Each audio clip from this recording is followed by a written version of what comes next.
Intro.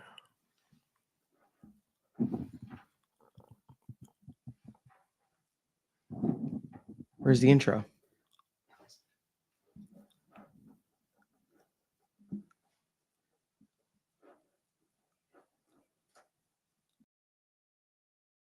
Hard to choose for your sport shows, updates, and interviews. The only way is the right way, I might say. Nobody doing it better. Y'all some lightweights. Malik Wright, up all day and all night, pushing all the buttons up to something till it's all right. He looking at it from all sides and angles. Got a stripes on his body like he played for the Bengals. Oh man, there's no one discussing it. They came, they stayed, they either did it or done it. Man, I love it, cause all they ever do is win. So kick back, relax, the TWSN.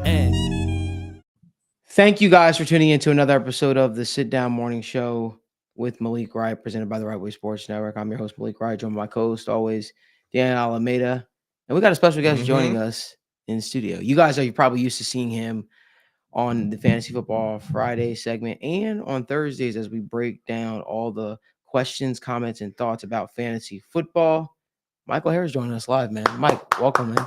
Appreciate it. Good to be in studio. Excited to talk some ball. NFL, NBA. It's good to finally be here.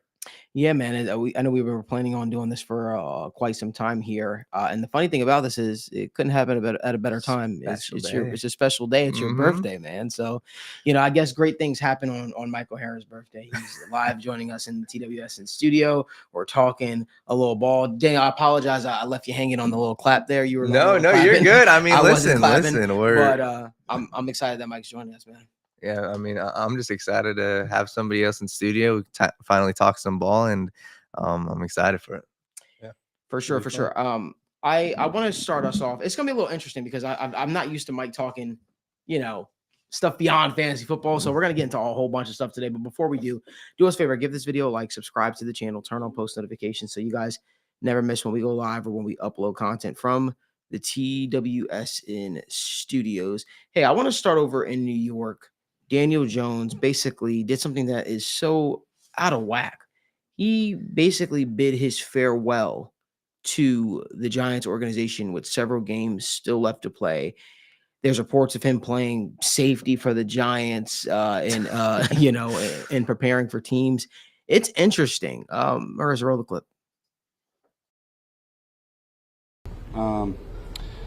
Let's see. The opportunity to play for the New York Giants was truly a dream come true, and I'm extremely grateful to the Mara and Tisch families for the chance to play here. The Giants are truly a first-class organization, and I have nothing but genuine respect and appreciation for the people who have built it and who helped carry on that tradition. I've met so many special people and created relationships that will truly last a lifetime. Thank you to all my teammates, coaches, and staff that have done so much for me these past 6 years. There have been some great times, but of course, we all wish there had been more of those. I take full responsibility for my part in not bringing more wins. No one wanted to win more games worse than me, and I gave everything I had on the field and in my preparation. Of course, this season has been disappointing for all, and of course, I wish I could have done more. I'm 100% accountable for my part. I did not play well enough consistently enough to help the team get the results. The reality of the NFL is it's hard to win games and requires consistent performance from everyone involved. We didn't do that well enough, so the idea to change something happens, and I understand. I love the game. I love being part of a team. I'm excited for the next opportunity and know that there's a lot of good football in front of me, and I'm excited about that. To all the fans, I have deep respect and appreciation for your passion and love for the Giants. The fans are a huge part of what makes playing for the Giants so special. Let me just say that's the weirdest thing I've ever seen before. I get Daniel Jones was playing bad. I get it. But was he playing that bad to where the guy announces his departure from the organization with weeks left to go? You have players coming out saying that they believe Daniel Jones is still the best quarterback on the roster. But how weird is it also? You start Tommy DeVito over Drew Lock, too. To me, this is an organization that's not serious. This, in my opinion, is the Giants tanking without actually tanking or coming out saying they're tanking. But honestly, I think the way that they've treated Daniel Jones on the way out, I can't be shocked growing up in the New York, New Jersey area. I gotta be honest with you, this isn't shocking to me. This is how it looks, right? But it's been disrespectful if you ask me. I think the way that Daniel Jones has been treated on his last few weeks as a Giant has been mediocre. And I will say this: if you're an opposing, quarterback, if you're a quarterback that's coming into the league or a quarterback that's hitting free agency or an agent, you got to be paying attention to what's going on in New York to some degree. You have to be. You have to wonder how that could affect you and your chances of going there. Or does that even entice you to want to play for the New York Giants? It doesn't seem like a team that really knows what they're doing or even how to treat some of their players on the way out. That's just my thoughts. Danny, I usually say I want to go to you, but because it's Mike's birthday, Mike, what are your thoughts on that? I'm going to have to disagree with you, Malik. I think this is blatant tanking. This is as bad as it gets. I mean, they're benching Daniel Jones to avoid the injury guarantees that he has baked into his contract for next season. They don't want him to go down and have to pay him a bunch of money. And there's rumors swirling around that they're doing the same thing with Drew Lock. There's stipulations in his contract that if he plays more than 40% of the season snaps, he gets, I believe it's a $250,000 incentive. And I mean, based on the actions of this organization, I completely believe that they are trying to circumvent paying him $250,000 as an NFL franchise. I mean, there's reports that the players are coming out and saying that they are pretty disappointed that they're doing this for financial reasons, and I don't blame them. I mean, that was the most awkward press conference that I have seen in a long time. I mean, like, it was like a mid-season retirement speech from a guy who's in his fourth NFL season, like fifth. It's pretty ridiculous. What's going on in New York right now? It was uncomfortable. It seemed forced. I mean, he was reading from a script. All around. I mean, it's really, and then the reports that he's playing safety on the scout team, like they're just embarrassing this guy. I mean, just all around, I don't think the organization is handling this situation well whatsoever. I think that they're just not a serious organization at this point. And that's just what I take away from it. And I think it's funny how the narrative changes, right? And this is good for Daniel Jones. I think obviously this isn't football related, but good people always come out on top. And what I mean by that is Daniel Jones has been criticized time and time again, from myself included, right? $160 million contract. He's not their franchise guy. And all season long, we were saying that. All season long, I was saying, listen, I don't think that Brian Dable is a huge part of this issue. Like, he's a part of it, but I don't think he's the sole reason they're losing. So I'm like, the firing talks, I'm good off that. I think you need to get a new quarterback. But now the narrative is spun. And it's saying, hey, well, yes, Daniel Jones sucked. But to throw him away, you see what Malik Neighbors, Kayvon Thibodeau, all their players are coming out in support saying, hey, this dude at least stood by the organization. And this dude wasn't, putting the blame on other people. He's putting the blame on himself. So I love how, it's kind of switched up. And it was just weird, though, like him reading from the script. I'd be curious to see whose call that really was, because, like, it didn't seem super genuine. And like the dude is looking down the entire time at the paper and he's like, I got some words for you guys that I prepared. Maybe he's just an awkward public speaker. Okay, maybe that's what it is. But looking at how this affects the Giants in the future, I think this was totally a business move. Like you said, $22 million, especially if he was injured the rest of the season, he would have had much more guarantees. And the fact that you get to push him away now, it looks like they'll be able to cut him this offseason, kind of get rid of the Daniel Jones saga. And I'd be curious to see what they go and do next. And I think that's the part of the conversation that I kind of want to switch to is, where do they go from here, right? Do they go out and fire Brian Dable? Do they go out and get a new quarterback? What do you think, Mike? Where do you think that they go from here?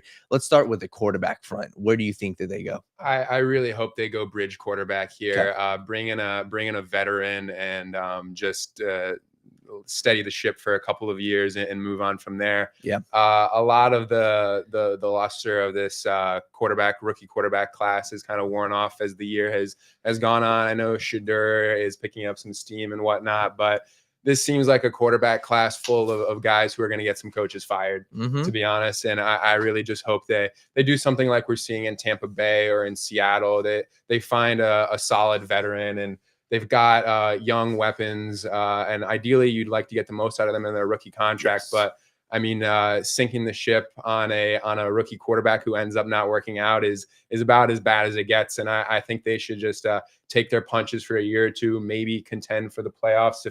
We've seen it out of a Brian Dable team already, contend for the playoff with a lacking roster. And just get a veteran presence there at quarterback, get the most out of Malik Neighbors, get the most out of your pass rush, and hopefully shore up the front seven, because from the rushing standpoint, that defensive line has looked awful this season. But I really hope that they don't scramble too heavily to try and address the quarterback position. Just kind of roll with it and just get one of those bridge guys and figure out where you're going in the 2026 draft. And that's where my issue with this whole situation is. You just went out and you wasted but you took a guy with the top 5 pick in Malik Neighbors. And very quickly, that dude is going to be one of, if not, top 5 wide receivers in the NFL. You can't afford to waste. And I'm not saying you were saying that, but if you're the Giants organization, you had to have been thinking about this, long term. Okay, if you're going to take Malik Neighbors last year, what's your pathway to getting him the ball? What's your pathway to actually contending with him? And that's what I'd be concerned with, is saying, hey, this offseason, you got to figure out your quarterback situation fast. If it's going after a bridge guy and drafting a quarterback. But you look at a guy like Justin Jefferson, who, at least with the Vikings, now they're contending and they look good. But imagine what Justin Jefferson's thought process would be if the Vikings were consistently tanking. And I think that's where my mind goes with this Giants team is they got to get it figured out fast this offseason, because you've got Brian Dable. Okay, he's up in arms. And what happens? You go fire him. You get a new quarterback. There's so much change that's happening. And it's like you guys are just going in circles and circles. And it looks like they went out this offseason. You traded for Brian Burns. You're trying to contend. So I think that the quarterback situation, I'm with you. I think they go bridge quarterback, and you have to sell your fan base on something, man. So that's why I think. You both brought up interesting points about a bridge quarterback. Mm-hmm. It's interesting to me, right? Because what if you had a bridge quarterback already on your roster that you're just choosing not to play? Maybe like a Drew Lock, right? It's true. It could be it's really could be simple, right? And for me, I would think that a guy like Drew Lock would thrive in a Brian Dable system, personally. Spread style offense. I think he would. But you have to question the Giants' thought process here, because if the thought process was, hey, we're going to go with a bridge quarterback, then in my opinion, Drew Lock would be in the lineup right now. And they wouldn't be tanking. Nobody's taking Tommy DeVito serious. Come on, are we like No. And now Drew Lock is probably looking at himself like, why did I choose to come here when I was told I was quarterback 2? Drew Lock probably looked at this spot like, Daniel Jones is definitely going to get benched at some point. Right. Mm-hmm. He's definitely not going to be great. And I'm going to be thrusted into the spot at some point. And for, your team to be told, Drew Lock is stepping down. I'm sorry. Daniel Jones is stepping down. He's no longer going to be the starting quarterback, but we're going to turn to Tommy DeVito at quarterback. We already saw that. We already saw that story last year. It was a fun story. It was cool. Tommy Pizzas or whatever it was called. They were calling him. I don't remember what they were calling. They were calling him something. And, I don't know. I just think this sends a bad message to the entire locker room. It's like, as you're, the opposing defense, how do you get up to play? How do you say, hey, you know what? Our team is trying to do everything in their power to make sure we put out winning football. You don't believe that. But this is even a bigger question. This is the same brass that gave him the contract extension. Yes. Yeah. So how could you trust them to make the right decision regarding the quarterback position of the future? They don't know what they're doing, right? And to me, it's like we're going around in circles and circles and circles with the Giants. And the quarterback position, yes, that's what it was. It was Tommy Cutlets. I thought, what did I say? Tommy Pizzas? That's crazy. Tommy Pizzas. That's great. I knew it was something. That's great. But what do you think happens with Daniel Jones now? He gets released. I think so. I think that this offseason, I think they'll end up releasing him. I mean, you could trade him. But if I'm an opposing team, and if I'm a team looking at, wow, why am I going to take on what he's got 2 more years left in his contract? Like, I think they'll end up releasing him, taking on that $22 million in dead cap. And I think Daniel Jones could go to a team and kind of be of the mold of potentially Sam Darnold, but kind of do what Zach Wilson's doing, do what Mac Jones is doing. And like a guy like Mac Jones is a perfect example. He had his opportunity. And right now, the past 2 weeks without the Trevor Lawrence, he's looked like garbage. But I think that there's going to be a team that's going to take a Daniel Jones. And do you think he's salvageable? Let me ask you that. Salvageable? Not really, to be honest. As a franchise quarterback, I think he's. A franchise quarterback is so. I don't think he can do what Sam Darnold. Can he do what Andy Dalton did? and be a. He's already led the Giants to a playoffs, right? I think he could be a quarterback, a starting quarterback. Or once, was it just once? Once. I think he could be a fine quarterback, but like he would be my backup, or he'd be my bridge quarterback. The reason why I'm thinking about it, because he's from the Carolina area. Carolina. Hey man, I'm just throwing things out there right let now. me think. I mean, they've done, huh? You just spitballing. I'm just spitballing, man. Backing up Bryce Young, maybe, or something like that. I don't know. I agree with what you said, Malik. Franchise quarterback is a big word. Yes. He is. There's maybe 6 of those in the NFL right now. Yes. He is definitely not that.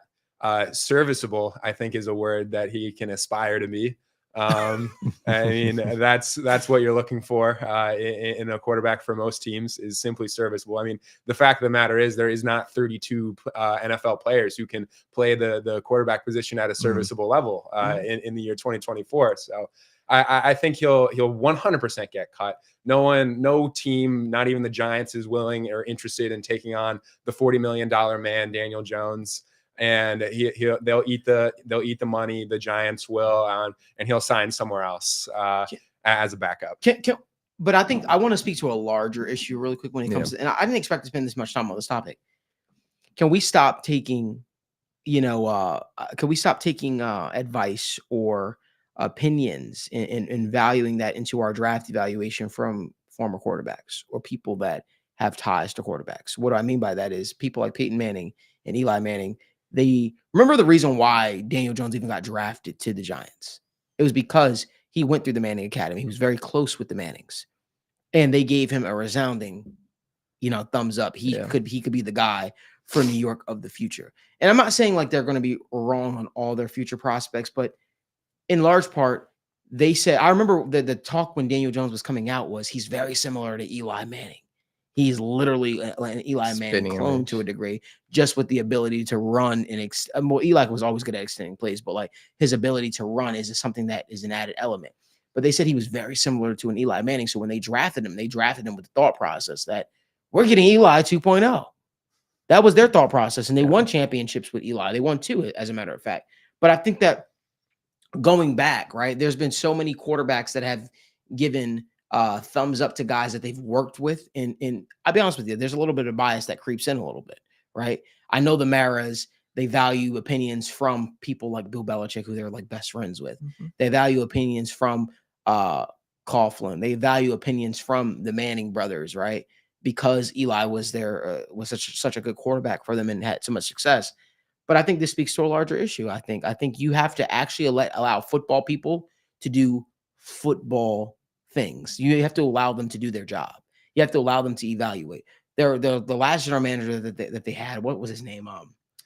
I forgot his name. He came from Carolina. Gettleman. Horrible. Made some terrible decisions throughout the process. Let Joe Schoen and Brian Daboll. That's the one thing that's probably saving their ass. They didn't get a chance to draft their guy. They didn't get a chance to give a resounding thumbs up on their guy. The reason why I don't know if they'll go with a bridge quarterback is because as much as they gave Brian Daboll and Joe Schoen a vote of confidence this year, I don't know if they're going to do that next year. I don't know if they're going to do that the year afterwards. And whoever you bring in here, you're directly tying to your future here in New York. You are, right? So ideally, the person that they bring in, and you look at some of the veteran names, right? I just don't know if they're. I don't know if they're moving the needle right now in terms of any of these bridge quarterbacks. For me, there was a move the Giants could have made in the offseason that I thought could have made sense. Probably didn't fit Brian Daboll's system to a T, but I wonder why Ryan Tannehill just sat out there. I think that he could have offered more than Daniel Jones personally. I think that there are certain things the Giants could have done if they were serious about winning. But I also think that, when coaches are in this spot where it felt like Brian Daboll didn't believe in Eli Manning, to be honest with you. But when coaches are in this spot, sometimes I feel like they will play guys, right, with the notion that, hey, maybe if I play you and I show the organization, I put you on display and I show the organization how poor you are, how horrible you are, it might save my ass. And I think the organization, seeing how bad Daniel Jones did under a Brian Daboll, seeing it firsthand after handing him out that contract, I think it showed them a lot. Personally. Yeah, no, and I feel like that's a part of the conversation too. I feel like gets lost is the simple fact of new head coaches and new GMs these guys walk into a building with none of their original guys there. And I think that's a perfect, analysis of Brian Daboll. As much as we can say had success with Daniel Jones, it wasn't his pick. It wasn't. Same thing with Joe Schoen. And the issue that I have with the Joe Schoen thing is, and this is the conversation of, do you go off of a guy like Daniel Jones that has had some success versus giving him the massive contract? Because that's where they failed, right? You've clearly failed by giving him a 4-year, $160 million deal. That was a failure, whichever way we want to slice it. And that's where, what's your alternative in that instance? And for me, it's like, hey, I think you got to go elsewhere. So for me, my only concern, and I'm with you with the veteran quarterback thing, is they're going to have a top 3 pick. So it's like, for Joe Schoen to save his ass, to save Brian Daboll's job, because that's what they're fighting for their jobs. If they're still here this offseason, they will be. What's going to save their job? Is it going after a veteran guy, or is it selling to the fan base another young quarterback? And that's where I'm not confident in the Cam Wards. I'm not confident in the Jalen Milrose. Do they go after one of those guys just to sell it to their fan base? What if, sorry to cut you off, Mike, what if they bring back Sam Darnold to New York? What if they go after a Sam Darnold to New York? Can you see Brian Daboll working with a Sam Darnold? Yeah. I can see it. I think it makes sense. I think he fits his style of offense. What's up, Mike? I was saying I've got great news. 24-year-old Trey Lance is going to be a free agent this That offseason. was a thought process. That was literally one of the names I had written down. I said Trey Lance, Sam Darnold, guys that make sense for a lot of reasons. I'm trying to just think. I just don't know if the rookie quarterback thing is a thing they're going to be wanting to sit through. And even if so, I think it's going to be. I could see them overdrafting a guy. Yes, and that's the issue. Like that. I could see them overdrafting a Quinn Ewers. Yeah, I could see them overdrafting, a Carson. I could see that. I think some of the guys we're talking about here, like a Shedeur Sanders, are slated for Las Vegas, for Vegas. That's just my opinion. Yeah. I think that's the worst kept secret personally. I think I could see a scenario in which the Giants trade back. Yes, in the draft. I think we see at least one team trade back to just not have their hand forced into taking a quarterback during this draft class. I think it's almost a given that someone at a minimum will. Right, 100%. If you guys could do us a favor, give this video a like, subscribe to the channel, turn on post notifications so you guys never miss when we go live, when we upload content from the TWSN'S. There's been some good talk in the morning. We're talking about Daniel Jones and his future in New York is interesting to me. It's an interesting topic. But one thing I want to get to is another quarterback situation that might be arising before our very own eyes. And I could 100% just be making this up, right? But but I wouldn't mind seeing it personally. Michael Penix Jr. In Atlanta. Yeah. What do y'all think about that? Do y'all believe in the thought process that maybe it's time for the Falcons to kind of turn to him? The reason why that question is so interesting to me is because it felt like the Falcons came into the season with a lot of hype. Yep. The moment you drafted Michael Penix Jr. after you signed for Kirk Cousins, it felt like the vibes were down a little bit, right? The expectation was Kirk Cousins was going to be the guy, Kirk O'Chain's coming to Atlanta, yada, yada, a whole 9 yards. And now he's in a situation in which you just know somebody's breathing down your neck. You know, the moment you mess up in a long, for a stretch period of time, they're probably going to move to a different direction. The reason why that's so interesting to me is because the Falcons are in a situation because they did draft a quarterback that is much older, right? He can't afford the ability to sit and wait for a year or two or all that kind of stuff. So you got to judge Kirk Cousins not by week to week, but maybe like every 2 games and just assess where you are with the quarterback position, because you got to look at it and you got to say to yourself, at some point, we're going to have to turn to the guy. Yeah. We're going to have to turn to the guy and see what we got.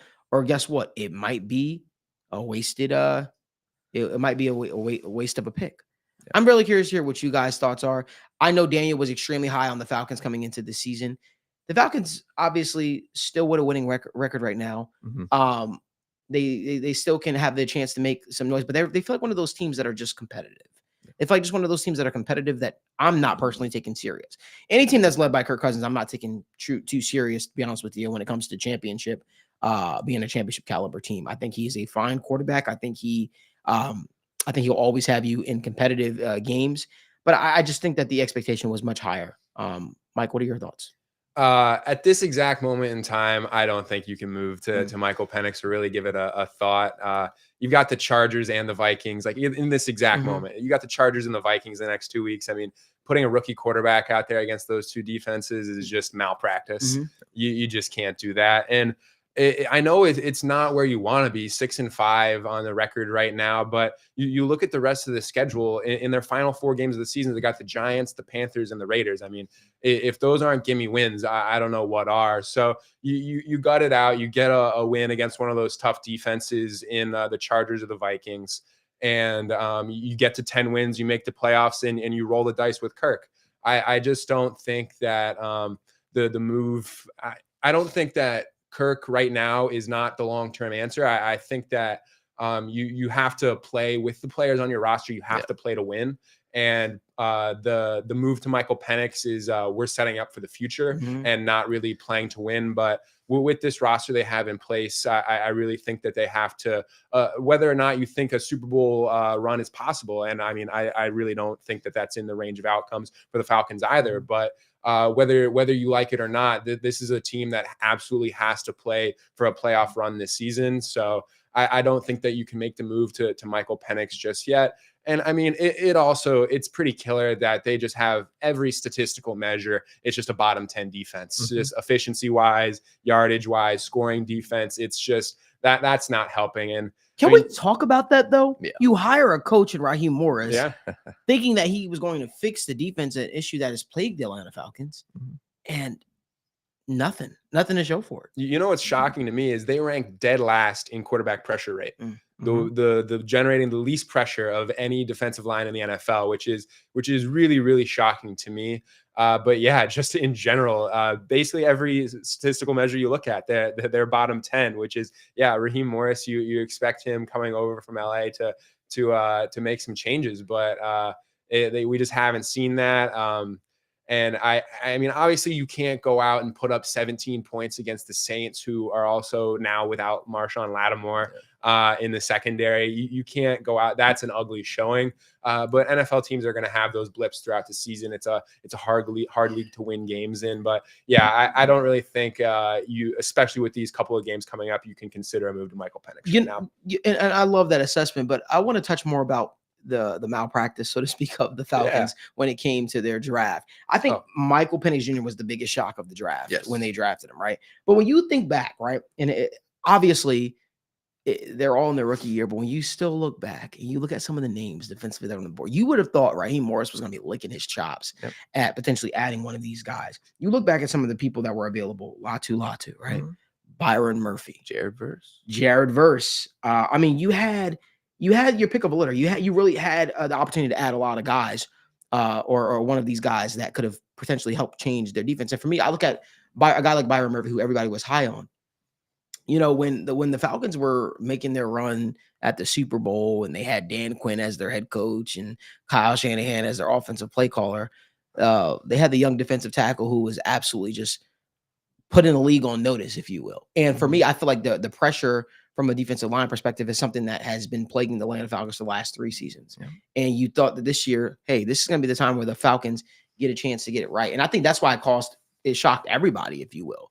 I think the world of their general manager, Terry Fontenot, although he hasn't had a lot of success, I just look at it and I say, hey, man, listen, that was a miss in a big, big way. I just think the Michael Penix Jr. conversation is interesting just because it just feels like the Falcons have become very similar to what the Vikings were under Kirk Cousins to a degree. Yeah. Just kind of I don't know, just kind of like this competitive team that's just plateauing. What are your thoughts, Dan? They're a team that they don't know what they want to be. And that's my frustrating part is you can't, and you said Terry Fontenot, right? I think he deserves so much blame for this. I think that the fact is, and there was a clip that came out, they were in the war room, said, oh, well, we tried to trade back up. We wanted to go out and get one of the pass rushers. Well, yeah, like, of course, but what is it going to take to go trade back up from pick number 30 or 40 that you had all the way up until 17? It's like, if you guys were thinking about that, and I totally understand the logic of drafting Michael Penix Jr. I do. I like really? it. Tell me what that logic is. I like it. I think that the fact is, I think he could be a very good quarterback. My issue is the fact that they went out and they got Kirk Cousins already before. And it's like, you're doing this middling thing. So to that point, yeah, make sense of it. Oh, I mean, okay, let me say this. I get the Michael Penix Jr. player, and I understand what the future is, which is why I think this offseason, it depends on how this season goes.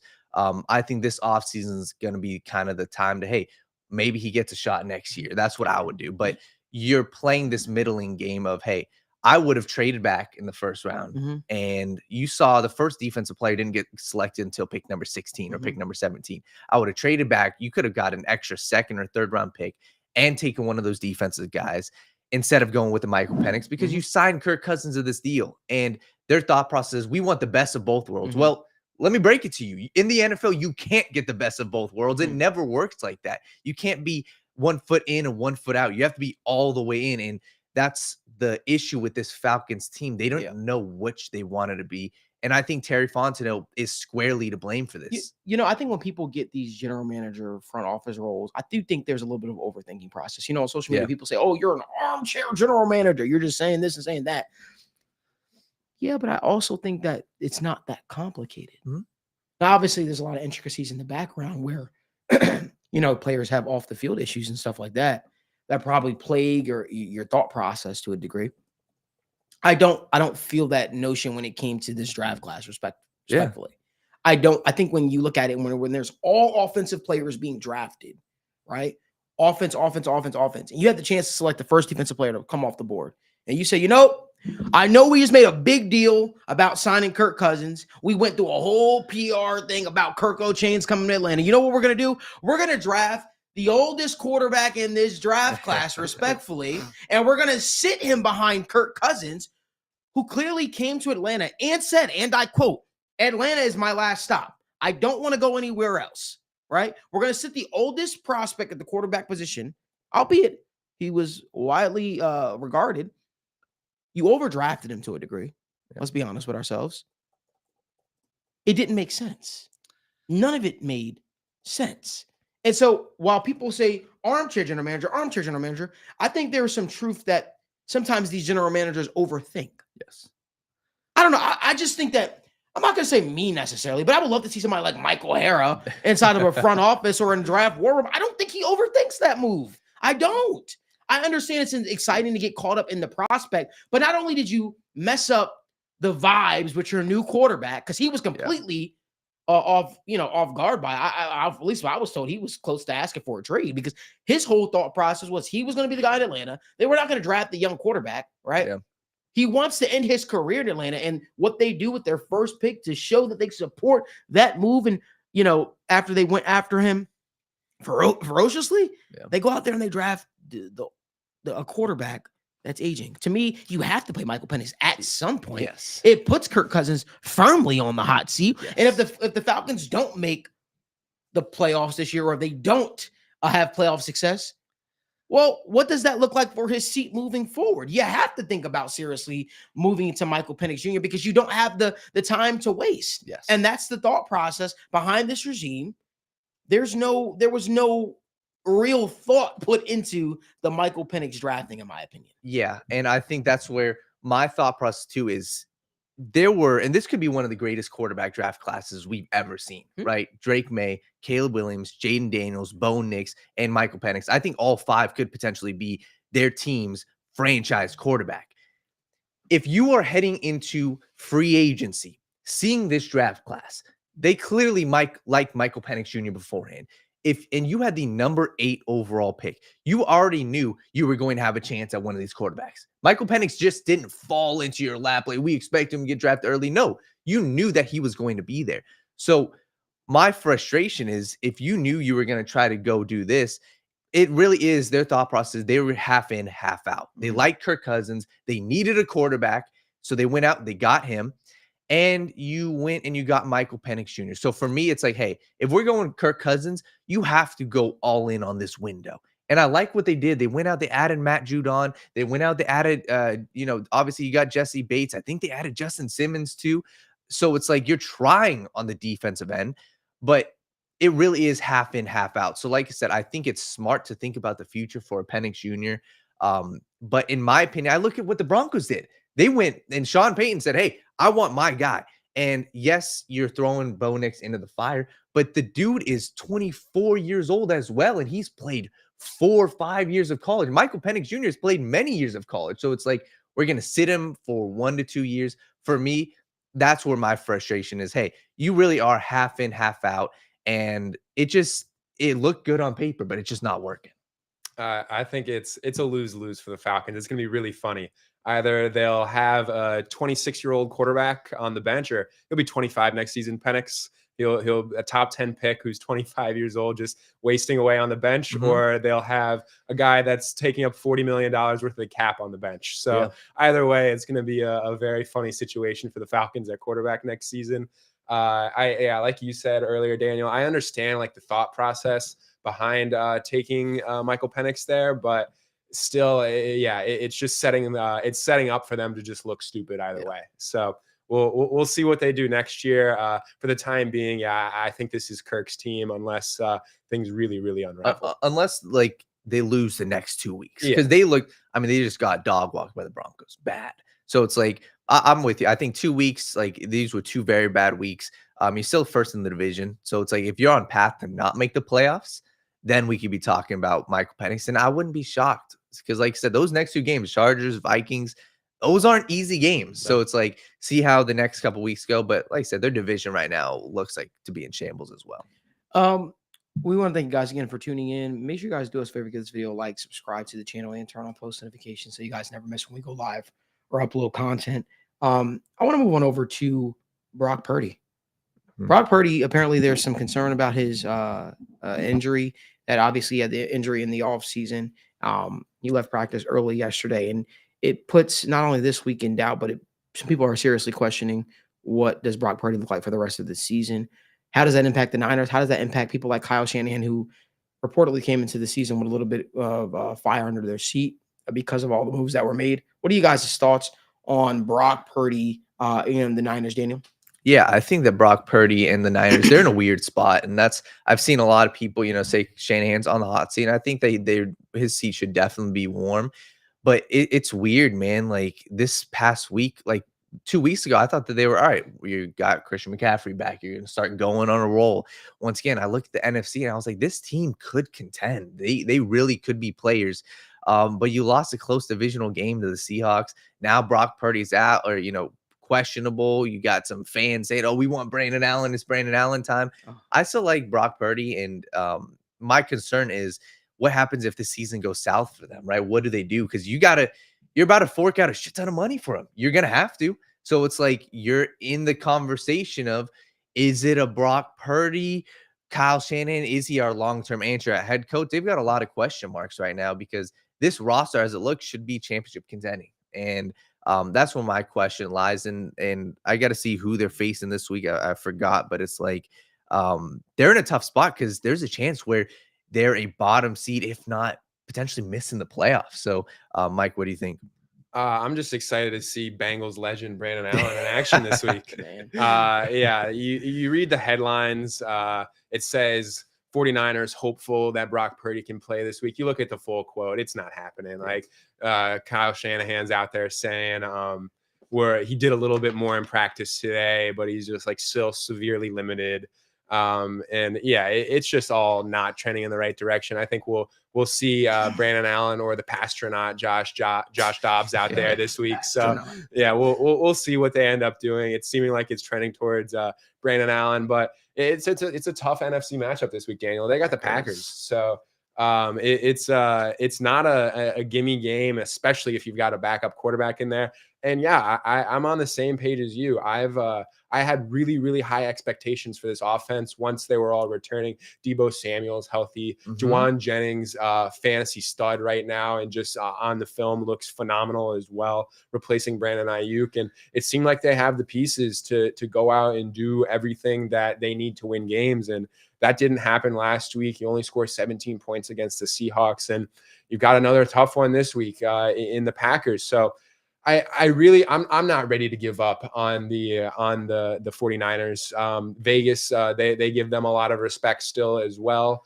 If Brock Purdy, this is a long-term thing, yeah, you really have to start answering those big questions as a franchise. What do we want to do with Brock Purdy? What do we want to do with Kyle Shanahan? And personally, I still think Kyle Shanahan should be holding on to his job. I know that the 49ers fan base is a lot more critical of him than some of the outsiders looking in are, but I think that the path forward is pretty clear. You sign Brock Purdy. The general NFL fans are not going to be happy with the money Brock Purdy ends up getting. But I think you retain Kyle Shanahan. They're going to cut Deebo Samuel after these extensions for Brandon Ayuk and Jawan Jennings. You move forward with Purdy, Shanahan, the rest of the crew, and I really do think on paper, this is a contending team. I don't think you can, and they've been pushing for the NFC Championship and the Super Bowl each of the last couple of years. I don't think you can let one loss season damage the resume of Kyle Shanahan too heavily. So I think you keep the core together. Financially, it doesn't look like Deebo Samuel is going to be a part of that, but I do think that they have the weapons to continue to be a contending team for years to come. So I'm not pushing the panic button on the 49ers just yet. Deebo Samuel has Kansas City Chief written all over him. The more I think about that, I think he has Kansas City Chief written all over him. But you think they'll cut Deebo? Yeah. Just looking at what the contracts that they've committed. I mean, that was last offseason. The storyline was like just looking at the financially and the money that Brandon Ayuk was going to get. It's either they sign Brandon Ayuk to this extension or Deebo Samuel gets cut. They signed Christian McCaffrey to a bunch of money. They extended Jawan Jennings last offseason. So they've got their pieces there. And yeah, just financially, it's looking like they're going to be pretty hard pressed to keep Deebo Samuel around. So I really wouldn't be shocked if he ends up being a cut candidate this offseason. For sure. And it's honestly, it's a little disappointing when you consider everything that this team wanted to achieve. And this crop's kind of stayed together for a little bit here. It's very similar to another team I know. You'd think that they'd, the report that they had would be enough to get them over the hump. But with the quarterback being injured, now the running back in and out of the lineup, and obviously the injury to Brandon Ayuk, we don't know how he comes back from that. It does muddy the waters a little bit for the Niners in their future. It's gonna be interesting. But it's time to talk some Cincinnati Bengals. But before we do, make sure you guys do us a favor, give this video a like, subscribe to the channel, turn on post notifications so you guys never miss when we go live or when we upload content from the TWSN studios. Hey, listen, the Bengals are 4-7, but that does not stop some players from saying we ain't winning, we ain't losing next week. We winning next week. Believe that. Some players are still going out there with the utmost confidence, believing that this team is going to win next week against the Pittsburgh Steelers. Germaine Pratt, linebacker for the Bengals, came out on Twitter saying that. I don't know what was the thought process was there. Maybe he was watching some film. He felt very, moved by the film he was watching to a degree, but he felt compelled to say that we winning next week. Believe that. I'm really curious to hear what you guys' thoughts are on that. What do you guys' thoughts are on the 4-7 Bengals still being confident against a team that is rolling? I would say outside of last night, they were rolling.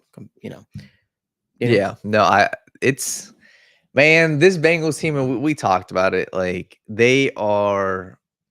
It seems like there's a sentiment right now that Joe Burrow, Jamar Chase are locked in, and it seems like this team, of course, they want to win.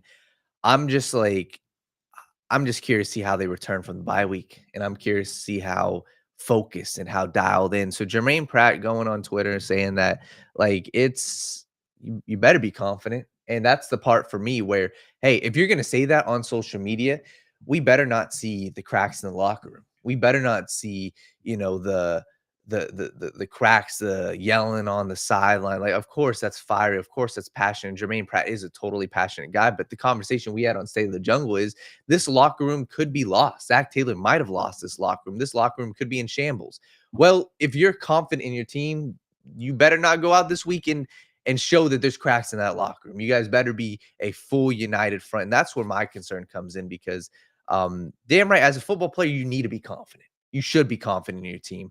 And I hope that they're confident. We talked about the Pittsburgh Steelers. They went out on Thursday Night Football. I think that it was really a huge letdown spot for them, coming off a huge win last week. They have a huge look ahead spot against Cincinnati Bengals, prime time against the Browns. I think that was a perfect letdown spot for the Steelers. I would not be taking this team lightly. And I hope that Zach Taylor and his brass is not sharing that this will be a light game. This is a very tough game. I think the Steelers should be favored to win this game. And man, like I said, Germaine Pratt going out there saying that on social media, like he's a confident dude. Like it doesn't necessarily, shock me. But my issue is we better not see cracks in that locker room. That's why I don't know. I think that we do. I think that they do. If they do lose that game, it could look very, very, very rough. But like I said, if you're confident in the flip side of things, if you're confident you go out there and win this game against Steelers and you go on a little run, this could look like Germaine Pratt knew something that we didn't know. But I think it's okay to have the confidence. But like I said, you're 4-7 right now. This team, I just hope that these dudes are all locked in right now and that the culture doesn't break in the locker room. So, yeah, I mean, this isn't something we haven't seen before out of this team. I mean, we've seen poster board material out of Mike Hilton. We've seen it out of Jamar Chase. This isn't something that we're not accustomed to as fans. I mean, it is what it is. Like you said, you like to see your players being confident and stuff. Is it something that needs to be made public? Probably not. Right. But I mean, what are you going to do about it? I mean, you gotta live to play the game this week. You got the Pittsburgh Kneelers on the schedule. And then after that, if you get this win here, AFC North win, you got a couple of very winnable games in the Cowboys and the Titans coming afterwards. So it's basically you got to win out. It seems like at this point, I mean, maybe there's a world where they can afford another loss, but the Broncos with a statement win against the Falcons, I really thought the Falcons were going to be able to hold their own. We kind of already touched on that, but at this point, it's looking like they're going to have to win every single game the rest of the way. And do I have the confidence in this team to do that? Yeah, I really do. I think, I mean, you look at their losses. This is arguably the most devastating Bengals season in my lifetime because they have 7 losses on the season. And you can make an argument if 10 plays in those 7 games go a different direction, go in the Bengals' favor, you could think 5 to 6 of them could be wins. I mean, there's games where you can point to literally individual plays that have cost the Bengals the game that are very easy fixes. So is this team capable of competing with the class of the AFC? My answer is a resounding yes. We've seen them contend with the Chiefs, and that came down to one play. We've seen them hold fourth quarter leads against the Ravens in 2 games. We saw them put on a nearly historic comeback against the Chargers. So I think that this team can still compete with the class of the AFC. Their record doesn't completely reflect what quality of team we're dealing with here. Obviously, there's some issues here, specifically on the defensive side of the ball. And Joe Burrow's had his moments of struggling. Obviously, he's playing as an MVP caliber quarterback, but I mean, we can't exclusively pin these struggles on the defense. There's been some moments where the offense has been able to put the game away, and they simply have not done that. But is it in the range of outcomes that this team goes on a run like we've seen in years past and just rattles off a bunch of wins in a row? Yes. But just really getting back to Germaine Pratt's comments, I really like that he's confident, but like I said before, it doesn't need to be public. I really wish he was not putting that on Twitter and he was keeping it to himself. Yeah, I agree.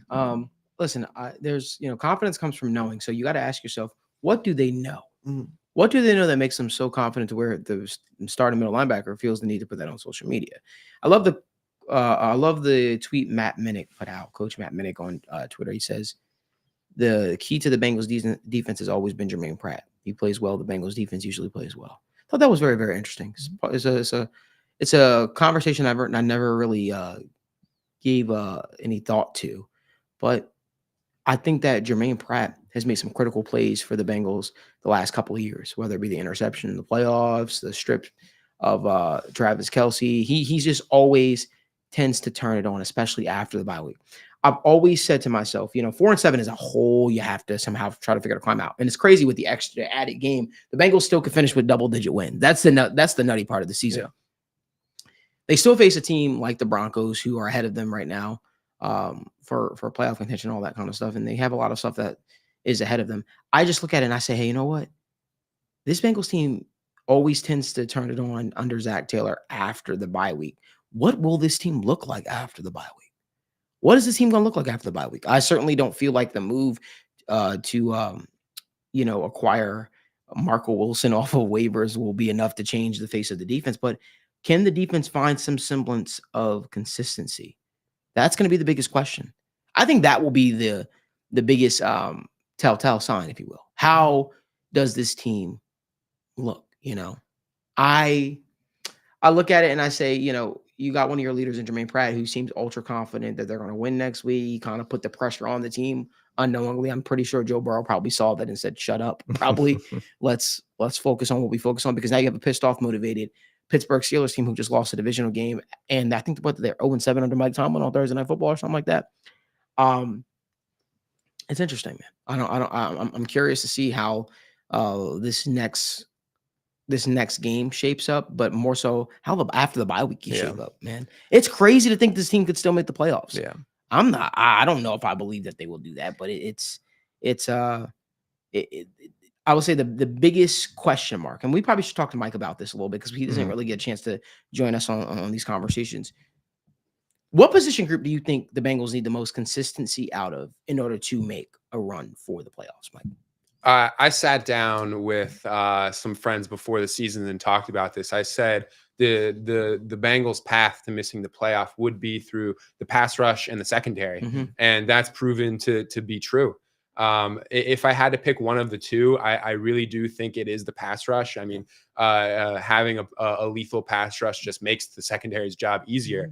But kind of changing course here, I really do. You talked about coming out of the bye week. I think that if we don't see just supremely physical play out of Cam Taylor-Britt against George Pickens next Sunday, I'm going to be not happy whatsoever. I mean, if you can take away George Pickens, I really don't see a path to the Steelers winning this game. I've continued and will continue to call the Pittsburgh Steelers an inept offense that will hold back their aspirations to making a playoff push. You can win the turnover battle and you can play good defense as much as you want, but there's only so many times Russell Wilson can put a moon ball directly into George Pickens' lap.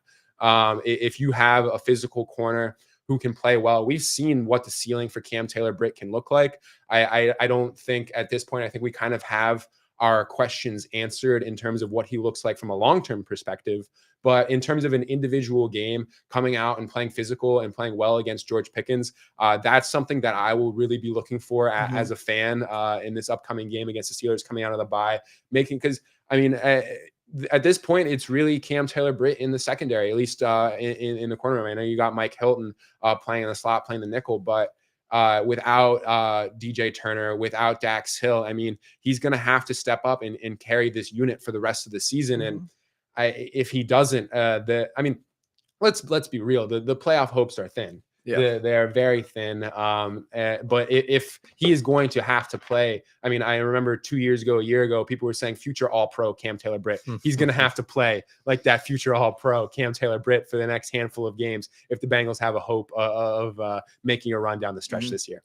Yeah. I agree with you. That talk was very interesting, but I do think that applying more pressure on a quarterback creates havoc in the backfield. And I think you make a lot of people's lives a lot easier. I wonder will we see any change-ups in the defensive back room, whether it be from the Geno zone at free safety, which I don't know if we'll see that, or, obviously I'm guessing Josh Newton is slated to be now a starter alongside Cam Taylor-Britt. Listen, no one's going to run through that door right now and save this Bengals team. So you have to ask yourself, where do we have the most bodies right now that can probably help our defense change? And when I look at it, it really is the defensive line. You brought back Raymond Johnson, although he's on the practice squad. You still got Myles Murphy out there. Find ways to utilize that guy, get that guy in the field. If Sam Hubbard's not healthy, okay, let's get that guy off the field. Let's get more guys out there. Let's see, we talked about it on State of the Jungle a couple weeks back. I think Joseph Ossai is so huge for the second half because you need someone to be able to extend pressure beyond a Trey Hendrickson. You need somebody to make Trey Hendrickson's life a lot easier. Who's that going to be? I don't think Sheldon Rankins is turning over a new leaf in the second half of the football season. So swap that guy out. We started seeing guys like Chris Jenkins get more snaps. BJ Hill obviously being in and out of the lineup with injury. But do you move Myles Murphy more on the inside? Do you move, because honestly, I would say that's where he's had the most success in his NFL career so far. When the Bengals moved him into the interior of the defensive line, we saw him be able to create a lot of pressure, create a lot of havoc. And I saw him even be able to bring up a couple double teams because that size is such a hard thing to kind of deal with. But does that make life easier for guys like Trey Hendrickson? Does that open up opportunities for guys like Joseph Ossai? To me, I think that there are some things that this team can do that doesn't involve, hey, let's go with a heavy blitz approach and hopefully we don't get burned. The cool thing about this is you have Cooper Rush on the schedule. You have Russell Wilson on the schedule, which is interesting. I wonder, does Russell Wilson have a problem throwing the deep ball? You know, somebody brought up an interesting point. The Steelers consistently take him out for Justin Fields on deep ball situations, and if they want to launch the ball down the field. I wonder that. So does that I know Russell Wilson can obviously extend plays. Yeah. I do know he will take deep shots at points, but you're facing the next couple of offenses you're facing are very how do I say this without containable? Yes, containable. I think containable is the perfect word to use. I think the next couple of offenses you're facing are extremely containable. And I'll keep saying what I've been saying, just don't be someone's get right game. Justin Herbert in that offense played like they never had all season against this Bengals secondary. And I think that just speaks to their I guess the lack of confidence in the Bengals secondary. The one thing I will say is the Chargers have some good tackles. They have some underrated tackles. And I think that they were able to stave off a pass rush from Trey Hendrickson. But I also think that some of the guys you've got coming up don't have as big of a I would say the tackles aren't that big of a worry for some of these other teams coming up. But again, we have a tendency to sometimes make these teams look a lot better than what they are offensively. But I think being sound and knowing assignments and being locked in is super, super important. I like to see Zach Taylor. I'll keep beating the drum. It wouldn't be a show if I didn't say this. I don't care that T. Higgins is back. Still find a way to get Mike Gesicki involved. Right? That's just that simple. Tanner Hudson should not be out snapping Mike Gesicki, especially in the pass and in the passing game. That should not just happen. I don't understand the infinity of love that is being shown to a Tanner Hudson on a weekly basis. So for me, bring the guy in that you sign for a particular reason. Could you imagine him and T. Higgins in the red zone? Yeah. With Jamar Chase in the slot? Who are you guarding? What are you doing? Right. To me, it's just it really doesn't have to be that big of a rocket science. To me, personnel football is going to be so huge down the stretch for the Bengals. Situational coaching is going to be so huge down the stretch for the Cincinnati Bengals. I don't really care too much for for the conversation, the talk of people saying we're going to beat this. Go out there and prove it. Go out team and punch a team in the mouth and show that you can do it. All right. Be consistent. That's my biggest thing. If you guys could do us a favor, give this video a like, subscribe to the channel, turn on post notifications so you guys never miss when we go live or when we upload content from the TWSN studios.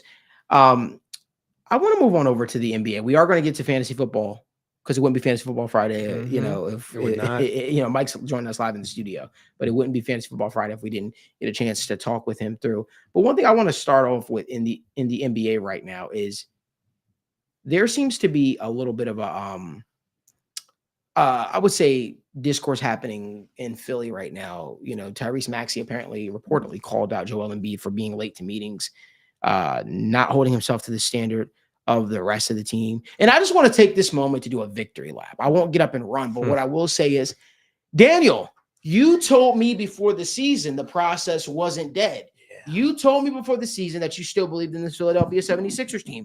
I'm going to tell you the same thing that I told you back a couple months ago. Joel Embiid will be traded by the trade deadline. That's my opinion. Think so? Yes, 100%.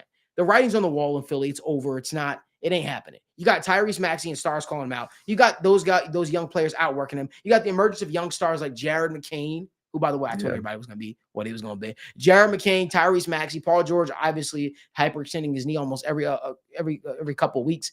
So I don't feel like the marriage of a Paul George, Tyrese Maxey, Joel Embiid is going to prove fruitful, and that kind of stuff kind of just spills over as the season progresses. I think Joel Embiid is going to wind up being traded. I think the process is dead in Philly, and I also think Joel Embiid's future in Philly is dead. Daniel, what's it? Yeah, no, I will fully admit that the process is dead. And my thought process was the process will never be dead until Joel Embiid is off the team. So I guess this kind of works in my favor. Hey, if he's off the team, then the process is officially dead. But I always thought that, and I still think that he is a player to where, and this is kind of how my roster construction when I look at NBA teams is, I still think that if you have him as the 1A/1B and you get a dominant guy, a ball handler or a star wing next to him, you could have success. but it's clear him as a culture guy, it's just not working in Philly, right? Whether it's him being late or whether it's him being always injured, it just ain't working. So I'm with you. I don't think that this Philadelphia team can have success with them. And I look at the Paul George thing. What is this team really doing? Are they competing with the Boston Celtics? Are they competing with the New York Knicks? They're not this season. Paul George can't stay healthy. Embiid can't stay healthy. They're role players. You don't know what the hell you got going on. So I'm with you. I think that Joel Embiid should definitely, if I'm the Philadelphia 76ers, I'd be looking to trade him after the season. My issue and the reason why I say I wouldn't trade him now is because you went out and you freaking signed Paul George.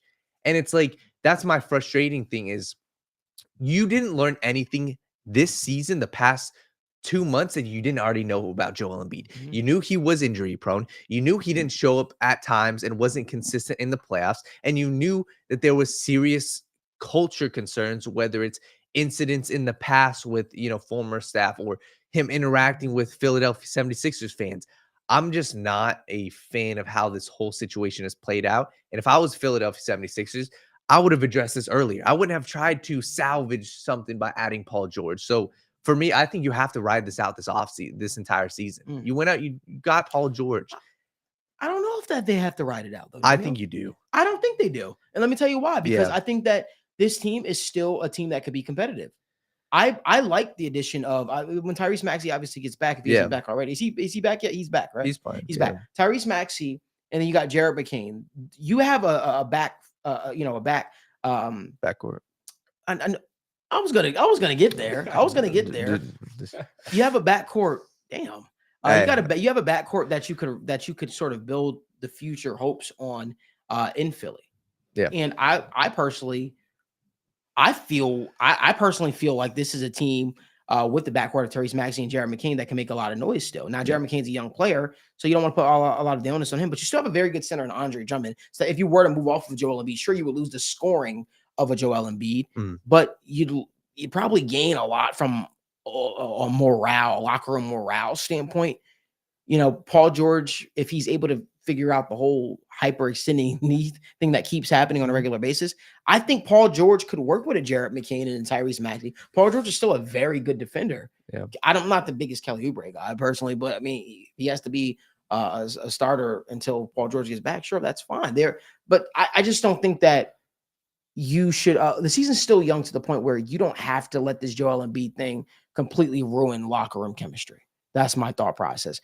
Hoping Joel Embiid is going to turn a corner after he already feels some type of way towards the media, pushing a media member, feeling betrayed by his teammates. He came out and said, whoever leaked that report is an asshole. Yeah. For him to come out and say all those things, what does that tell you? There's one guy that everybody's pointing the blame finger at, and it's crazy. I just want to say this.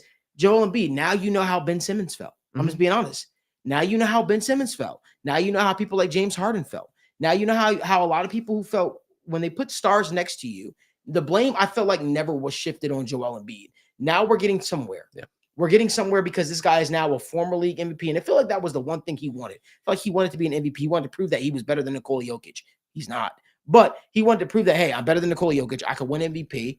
But ever since then, it feels like you break down. If you are Daryl Morey and you're in the 76ers front office, you have to look at yourself and you have to say, if we trade a guy like Joel Embiid, this is probably the last year, realistically, we can get something of a tangible value for a guy like Joel Embiid that would really help our franchise into the future.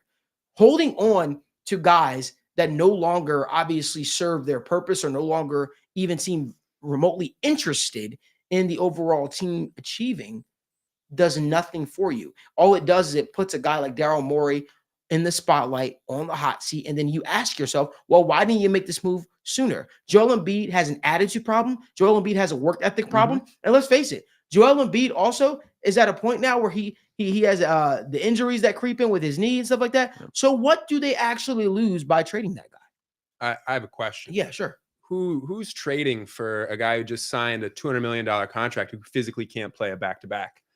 I mean, that believe it or not, there are teams that do it. Believe it or not, there are teams that do it because of the name value. But I've always felt like a marriage between the Dallas Mavericks and Joel Embiid made a lot of sense. I always felt that way. And I've been on record saying that. I think that's the one piece that they are missing, because you gotta ask yourself, why can't Joel Embiid play a back-to-back? Well, I think it's because he feels like he has to do too much when he is actually in there, right?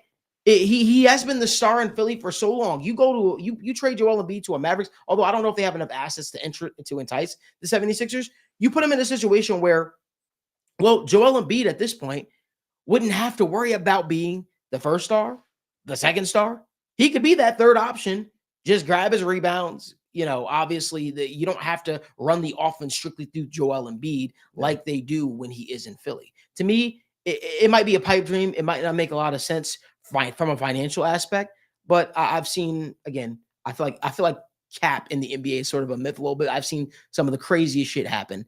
I just think that personally, Joel Embiid's time in Philly is over. Some team would go out there and trade for him. Some team is saying, hey, we can get value out of that guy. I just happen to think that the Dallas Mavericks make a lot of sense. What are your thoughts, Daniel? I think that there's a couple interesting teams that could. And that's the thing. I'm with you. I think that Joel Embiid, he's not going to see the full life of his contract with Philly. And I think if he does, that's a major, major, major mistake on their part at this point.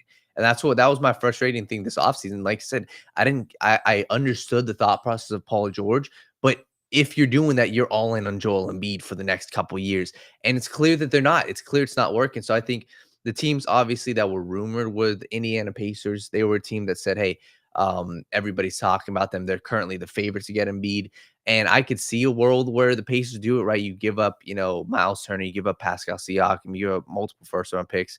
Maybe keep Pascal, you give up one of your, guards like an Aaron Nesmith, and you pair Tyrese with Joel Embiid. I could see that. But then these other teams, I think it's just tough. You're breaking up an entire core to bring in a guy who is injury prone.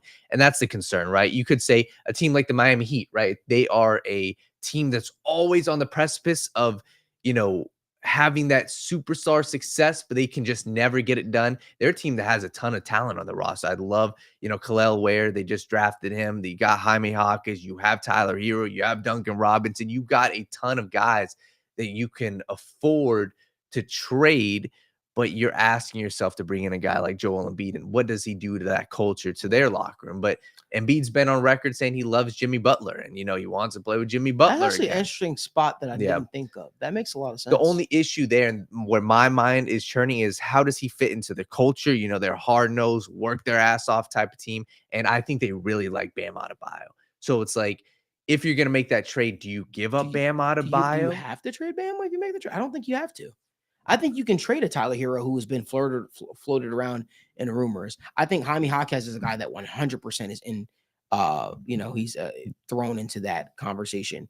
The Nikola Topic dude. Oh yeah, Jovic. Jovic. Is he?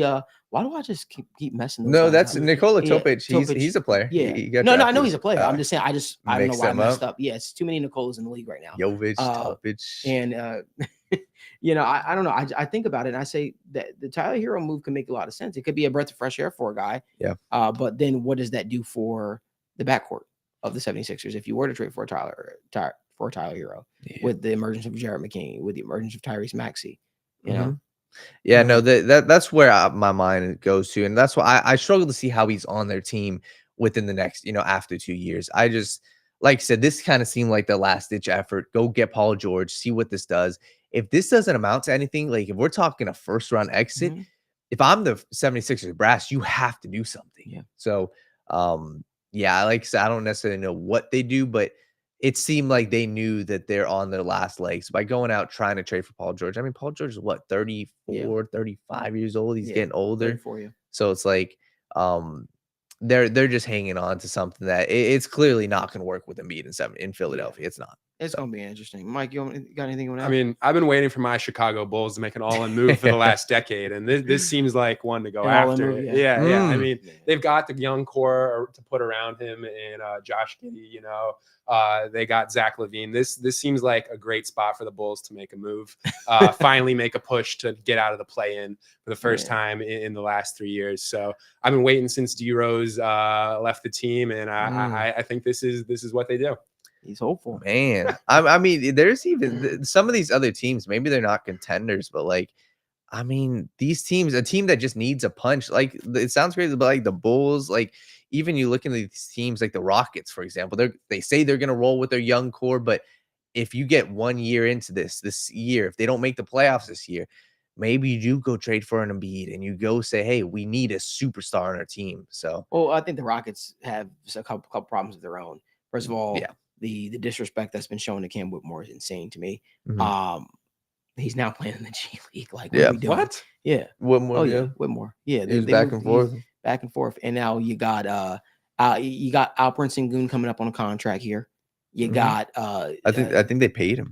right. Him Thompson, and Jalen. Jalen Green. It's getting to a point now where it's like, okay, you have to see some return on your investment. And for me, it's like the Rockets are just like one of those teams that's super competitive, can beat any team any night, but just can't put it all together. It's gonna be interesting. But let's talk about a team that is starting to put it together. And it all started with the steal of the draft, in my opinion, in Dalton Knecht. Yeah. Listen, the Lakers missed out on Cam Whitmore last year, but the year previous year, but they made it right by drafting Dalton Knecht, who I believe could be a franchise cornerstone of the future. Do not be fooled by the Lakers stuff you see in the background. I am a huge Boston Celtics fan, as you can see by that hat right there. I just want to talk about it though. Dalton Knecht 4 as they call him. You got to ask yourself, is Dalton Knecht going to be a Lakers cornerstone for the future? Is he the missing piece for the Lakers? The Lakers are always involved in trade talks, and they've been flirted with trading guys like D'Lo in the past, the whole 9 yards. But it really feels like this youth movement is something that's given LeBron James, Anthony Davis new life. Yeah. This is something that JJ Redick and them can kind of hold their hat on, if you will. Obviously, they had the loss last night to the Magic. But you got to feel that this Lakers team is starting to put together. You got to feel like them running through some of their young stars is going to allow them to, have some fresh legs down the stretch here. Danny, what are your thoughts? Yeah, I hope that this is a turning of a new leaf for the Lakers. They tend to get their young guys and don't develop them and trade them away. And that just goes to the list of Lonzo Ball, Brandon Ingram, Julius Randle, Josh Hart, D'Angelo Russell, all these dudes leave LA and do way better. But I think that this could be a turning of a new leaf. And this is important. LeBron James, we don't know how much longer he's going to play. It's probably 1 to 2 more years. And you've got to develop your young guys. And I think Dalton Knecht, like LeBron said, everybody was laughing with him saying, oh, he's always lying and saying he thought of this. I truly believe that they knew they got to steal in Dalton Knecht as soon as they drafted him. Oh, yeah. I mean, you couldn't believe he was there. Yeah. And it's like, it's as simple as go look at that dude play in college. And I can understand maybe he's older, maybe played multiple years. And he's not a freshman, but that dude could play and he could shoot the damn ball. And I think that he's a huge piece of what they could do in the future. So it's amazing what happens when you have a coach that's actually dedicated to the long-term future of the Lakers versus just the here and now that wants to, just win a championship with LeBron and then move on into the sunset. I felt like people like Darvin Ham, I felt like they were sort of almost riding the coattails a little bit of having LeBron James on their team. Now you have a coach in JJ Redick who left the media industry, which he was becoming a superstar. And now he's dedicated to the long-term Lakers future. And JJ Redick, he remembers being a player that, was, I guess, thrown to the side, if you will. He's huge on player development. He's huge on this youth movement, which is why I think they could have a lot of success. And I'm gonna go a step further, man. I think that if they play their cards right, they might have their star next to AD after LeBron James retires. And I think you feel very, very good about the prospects of that moving forward. I think Dalton Knecht was an absolute steal. I think Dalton Knecht can be a franchise piece, and I do think Dalton Knecht could be the score that they were looking for. That, at points in times, I would say D'Angelo Russell sputters. Like, he can go for 25 a night, and then the next night he'll probably go for 5 points. Yeah. Austin Reeves can give you anywhere between 10 and 32 a night, and that's a huge margin. When you got people like AD and LeBron James playing the way that they are, that they are currently. LeBron's 40 years old. I mean, look at the way he's playing right now.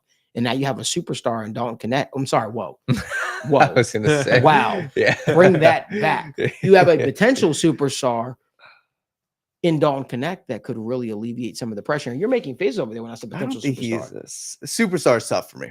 But Daniel, you're the same guy that says D'Angelo Russell. I never said he's a superstar. You were super high on D'Angelo Yeah, Russell. but superstar is different for me. I never said it. Dalton Knecht better than it will be better than D'Angelo Russell. Of course, but Dalton Knecht will be better than Austin Reeves, of right? course. So you got to look at when the Lakers won a championship with the Avery Bradleys of the world, with the Kentavious Caldwell-Popes. What did they have? The Danny Greens of the world. They had guys that could score. And if you look at it right now, when they get Jarrett Vanderbilt back, when they get Rui Hachimura back, they now have guys, right? Their bench is deep now. Yeah. They're looking good now. No, I'm with you. And that was the one thing that was missing for the Lakers. When LeBron, we always talk about the non-Jokic minutes. What about the non-LeBron minutes? Right? We all know that Bronny James is on the roster because of nepotism, because of who his dad is. He doesn't offer anything to the Lakers. But when you look at the Lakers bench as a whole, Gabe Vincent, their team, their pieces on this team that we're not talking about that genuinely help this team. Jackson Hayes, if he works out, whatever this legal issue that's going on with him, he's a guy that was emerging as a young player as well, being able to be that center. And then you got Christian Koloko, another guy, strong rebounder that can offer up some stuff when Anthony Davis is off the court. To me, it's been so impressive to watch what the Lakers bench is doing when those guys are off. Yeah. And that's what I think for me, and this is something I've kind of come to the conclusion recently in the NFL and in the NBA, that coaching is such a huge factor. And this is just in life in general. It matters. I believe that superstars will always find a way to work. I don't care who you put them with. There's certain people, and whether that's in life or that's on the basketball court, on the football field, there's certain players that no matter where you put them, they will work. But then there's other players that just need some guidance. And I think that Dalton Knecht landed in the perfect spot, because you look at JJ Redick, and I'm going to give him all the props in the world. He's a player where he knew his role. He wasn't a superstar. He was, and I think Dalton Knecht can be better than JJ Redick. But to have a coach like that knows the feeling of how to curl off of screens, what it feels like to get hot at the right time, to be in that flow state as a shooter, to be in a situation for Dalton Knecht when he's got a coach that can understand exactly what his mindset is, that can say, hey, Dalton Knecht, here's your first game that you've ever started in the NBA. I'm going to get you in rhythm right away. The first play I'm going to draw up is for you so you can be confident. I think that there's so much to be said about having a coach and having a mentor and having somebody that you can put your trust in and say, hey, I'm starting for the first time. And the fact that he went out and dropped 37 points and the entire fan base, the entire team is hyping him up, I promise you, people remember that shit. And that gives him so much confidence for the rest of the season. He could go on cold stretches. He could have games where he's not scoring, but he will forever remember, hey, at least I know what I can do when I'm at my best. And at my best, I can drop 37 a night and I can hit 9 straight threes. So I give JJ Redick all the credit in the world. And I think that having the situation, having the environment, I'm just going to say it like Darvin Ham, there's levels to coaching. And I'm fully ready to say, maybe I'm buying too much into this, but I look at what Darvin Ham was saying and how he was running his offense. LeBron James and Anthony Davis were running that team with Darvin Ham. Can I just say something real quick, though? Yeah. It's just interesting to me, Mike. So if you don't know this, Daniel's a huge JJ Redick guy. Like he has been even when he was in the media. Yeah. And you've preached so much about how you love JJ Redick and how much of a culture change, how much of a game changer he could be, and coaching matters and all this stuff like that. We saw a rookie Dalton Knecht drop 30 plus points the other night. Yeah. And you talked about how much JJ Redick, was a player and how he understands the ins and outs of the game and how he can get the best and how coaching matters. But you disagree with what I said when I said I don't think he's a superstar. I said he could potentially be a superstar. I don't think so. I view superstar. What do you mean? If you think Dalton Knecht, right, has any potential positives to add to his game as a if you think about him as a rookie, you saw what he's done already so far, and then you pairing him up with a guy that you think the world of and a coach and JJ Redick, you gotta have hopes that coach can get the most out of a Dalton Knecht. You saw what he did. Most people are saying that Dalton Knecht could be a star in this league. They really believe he could be a star in this league. Well, that's where and maybe I'm drawing the line. I view superstar as top 8. No questions. Who cares about that? I'm talking about he could be a star for this Lakers. Yeah, team. I view star. Superstar. No, I view that totally different. Okay, I'm sorry. I apologize. I think he could be a star for this Lakers team. Totally. I think that, and guess what? You don't need a goddamn superstar to win a championship. How many superstars didn't win championships? I will say this: if you have a pairing of I think that there is a world where Anthony Davis and Dalton Knecht are the two best players on a championship team. I can give you that. And I think that's fair to say. I think that you can build a team around those two guys. And I think at his ceiling, what Dalton Knecht could be, I think he could be a pairing to an Anthony Davis. Okay. Yeah. So that's what I'm saying. You can't preach about how highly you view JJ Redick and then say you don't think that Dalton Knecht could be a star. Well, no, that's what I view it differently. Like I said, I think superstar, like I'm not bashing Dalton Knecht. Oh no, we wouldn't allow that. Well, I'm not. I think that superstar for me, I'm talking Giannis, I'm talking like LeBron James, obviously. I'm talking Anthony Davis at his peak. Like Anthony Davis, even before, this season, you could say wasn't a superstar. He wasn't consistent. What? He wasn't. Outside of his championship, consistent, but everybody knew at his peak. But his whole thing was Anthony Davis's whole thing was he wasn't available. Even when he was healthy, though, at times, a lot of times. Everybody said if Anthony Davis, the reason why the Lakers traded all the assets, their young players, and Brandon Ingram and all those first-round picks for Anthony Davis, because everybody around the league looked at Anthony Davis as a superstar. Yeah. Guess what? The league is deep. There's a lot of players, right? You could be top 15, top 10, maybe top 12, and still be a superstar. Top 8, who gives a shit about that? That's all subjective, if you ask me. Yeah. Kawhi Leonard is looked at as a superstar in the league when he's on the court. Yeah. The fact of the matter is Anthony Davis had always had this potential. Yeah. It was just a matter of getting a coach that was able to unlock it. To me, there was too much backyard basketball. It was like me and you going out there playing basketball. Hey, set a screen. Now you have a coach that's willing to draw up plays and stuff like that, not going off of so much emotion, even though JJ Redick is a pretty emotional guy. I think that the return of what Dalton Knecht could bring for this Lakers team could be massive down the stretch. And the fact that they're getting him this experience now, Mike, by the way, when it comes to football, isn't it crazy what happens if you give a young player experience now, right? Versus throwing them into a big game, right? And seeing what they could potentially be. I wish teams around the sports world looked at that, from basketball to NFL. Give young players an opportunity early on, so that way if you need to rely on them in a massive moment, the lights aren't too bright for them. The lights aren't too big for them. Just my thoughts, just my 2 cents. But when it comes to Dalton Knecht, I think Dalton Knecht will be massive for the Lakers going down the stretch. Mike, is there anything that you want to add when it comes to the Dalton Knecht thing?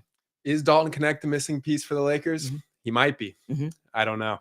But they've been missing scoring. That's a real big thing. The Lakers have been missing scoring. They've been relying on guys like Austin Reeves and D'Angelo Russell too much. D'Angelo Russell, the most inconsistent player on this Lakers roster. I'm as a very casual NBA fan, I'm just thrilled to see how a team progresses through the season and the playoffs with a podcaster as a head coach and a 40-year-old guy as an offensive focal point.